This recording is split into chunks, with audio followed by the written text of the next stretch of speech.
آپ جانتے ہیں جھوٹ بولنے کی کتنی مذمت ہے، مگر شریعت اسلامیہ میں خود کہا گیا اگر کسی کی جان داؤ پر لگ جائے تو وہ جھوٹ بول کے جان بچا سکتا ہے۔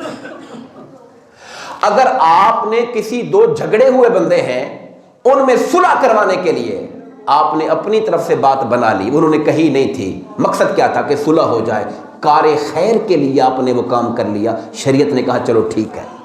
یہاں بھی کہا کہ میاں بیوی کے درمیان جو تعلق ہے بعض اوقات ہر خواہش اور ہر آرزو پوری نہیں ہو سکتی، مگر آپ اس کی دل لگی کے لیے، دل کو بہلانے کے لیے کوئی وعدہ کر لیتے ہیں چلے ہم ایسے کریں گے، اگرچہ کرنا ممکن نظر نہیں آ رہا مگر دل بہلانے کے لیے آپ نے کر دیا، تو میاں بیوی کے درمیان بھی اس کی اجازت دی۔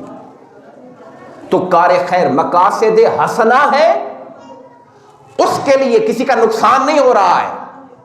وہ غالباً شیخ سعدی علیہ رحمہ نے حکایت بیان کی تھی کہ بادشاہ کے پاس کوئی بندہ آیا، بادشاہ نے اسے سزا دی تو اس نے بادشاہ کو گالیاں دینی شروع کر دی۔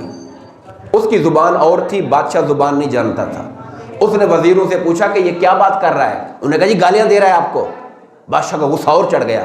ایک اور بندہ بیٹھا، اس نے کہا حضور یہ گالیاں نہیں دے رہا آپ کو، یہ آپ کی تعریف کر رہا ہے کہ بادشاہ بڑا سخی ہے، بڑا مہربان ہے، بڑا رحم دل ہے، اس کو یہ بڑا فقیر منش آدمی ہے، درویشوں کا خیال کرتا ہے یہ، حالانکہ وہ دیکھ گالیاں رہا تھا۔ بادشاہ نے کہا اس کی جان بخش دو یا اس کو چھوڑ دو۔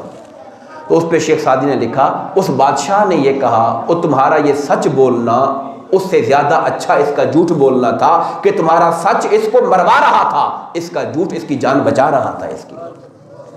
تو حکمت دین کے ساتھ جو درست راہ ہے اس پہ چلنے کے لیے اگر انسان کوئی تدبیر اختیار کرتا ہے تو دین نے اس کی اجازت دی ہے۔